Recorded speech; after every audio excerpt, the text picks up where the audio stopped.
We'll do the countdown.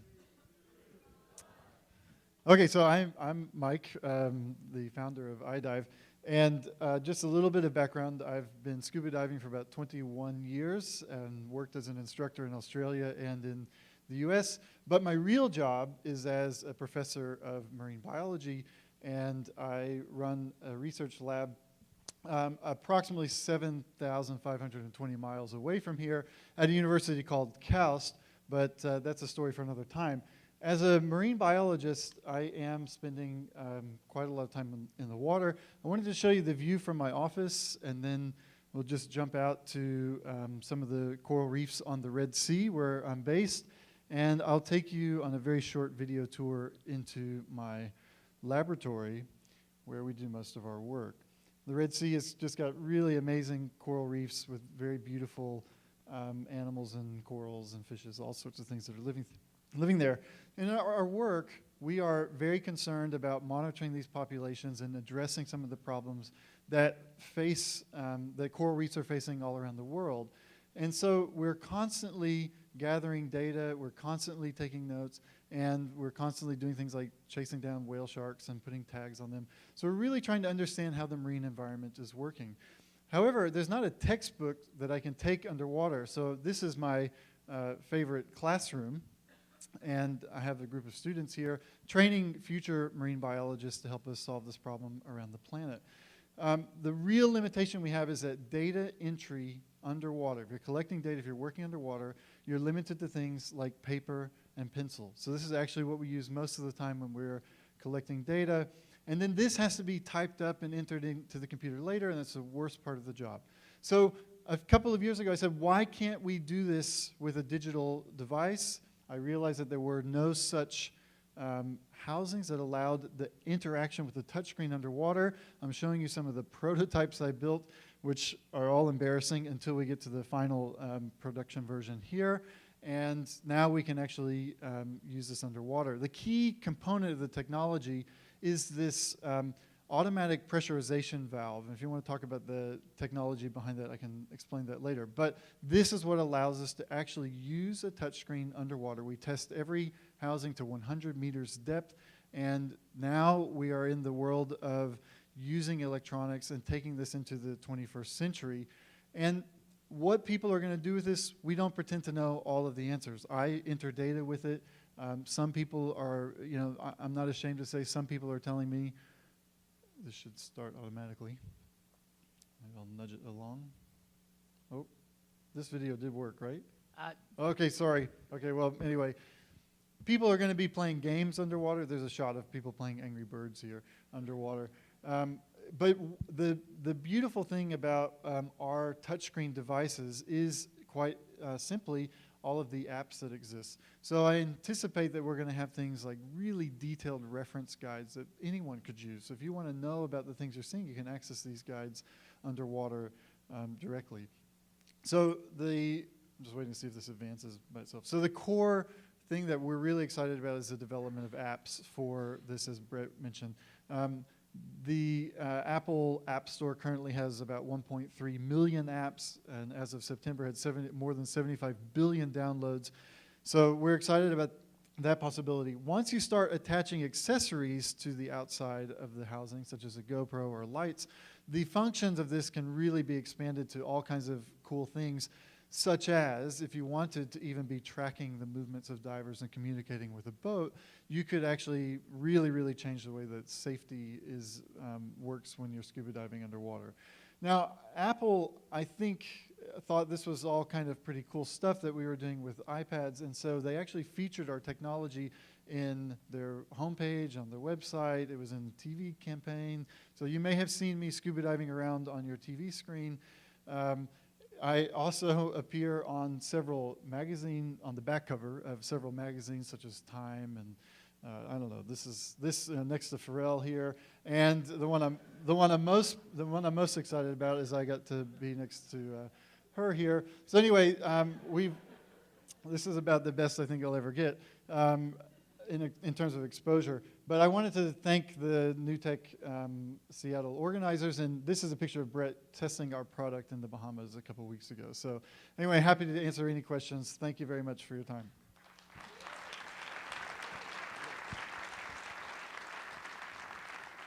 The question here.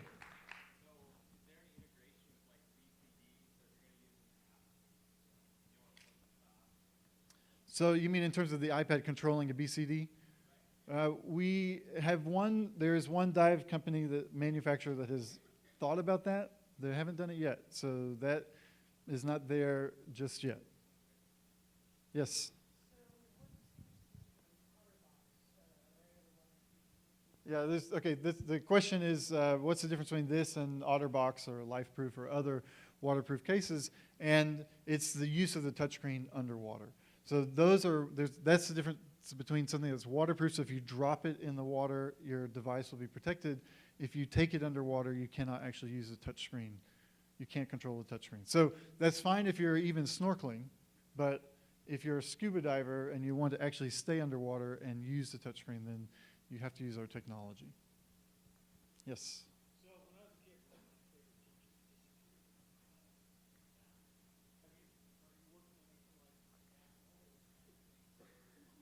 disappeared.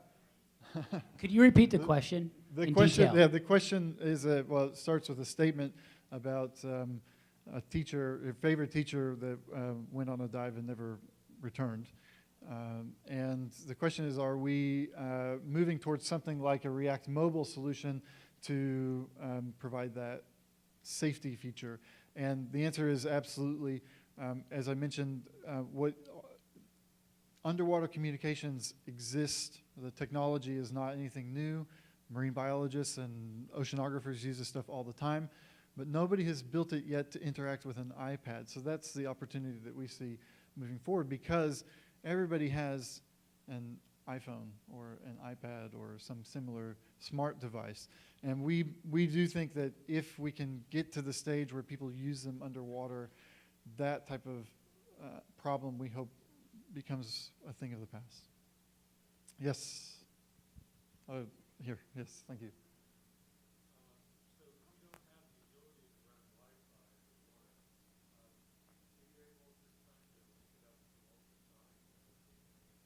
So the question is about the use of Wi-Fi, and I'll extend it to include Bluetooth underwater. Those frequencies work over reasonably short distances, so maybe a few inches, maybe even a foot. Some of our testing, we can get a foot, which is enough to connect to a device external, which then, and underwater, what we use for communication over longer distances is acoustics, high-frequency acoustics. And that is a very, very common technology that's used. So all we need are some bright people to link devices over Bluetooth and Wi-Fi that can be on the outside as like an accessory, and then transmit communications. And those are well-developed technological fields. One more question. Yes, right here.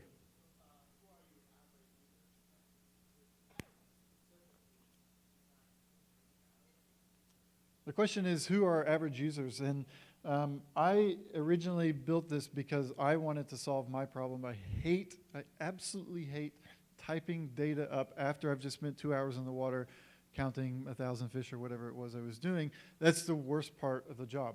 I'll also point out that that's where most of our mistakes come. It's not that I counted the fish wrong or I got the size wrong. It's that I typed the wrong number in the computer, I put it in the wrong column or something. So it was built for my problem, but what we quickly found is that people who, for example, have long decompression stops, they just want to watch a movie to kill time.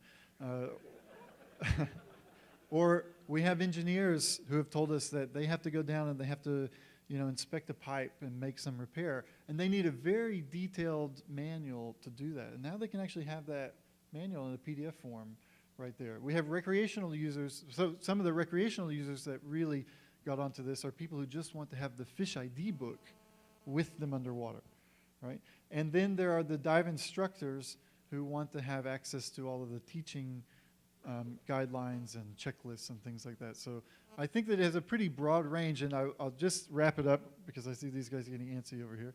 I'll just wrap it up by saying that this is why I make the point about the apps. Now, what do you do with your iPhone or iPad is probably very different than what you do, and the app you can't live without is different than the app you can't live without. So we expect that every user is going to find their own niche for this, and I'm really looking forward to seeing all the creative things people do with it that we have not yet anticipated. So I'll hang around if anyone wants to chat. Thank you very much. Wait, just 1 second. So one thing that I didn't know about that's amazing are citizen scientists. Can you just talk about that real quick? Certainly, yeah. So there are a fairly limited number of, let's say, professional marine biologists in the world, but there are millions of people who scuba dive or go into the water for fun. And one of the things that we're really excited about is that there is a lot of opportunity for organizations which tap into all those recreational scuba divers to help to leverage all those people spending time in the water to count things or to make observations of where things are occurring. So for example, how many of you have heard about a starfish wasting problem around here? It's probably a disease that's going through. And knowing exactly where those disease boundaries exist and where the problem is occurring is really useful for scientists. And there's not enough time for scientists to go and look at all of the coast all the time. So, you know, non-specialists can really make a difference in some of the research world by using, by making observations. And I think that having this type of technology will make that process much easier. So we think it will have a big impact on what we call citizen science, so that all of you, now that I've hopefully inspired you all to go out and become scuba divers, can go out and make observations that will really make an impact for helping us conserve the marine environment around the world. Thanks.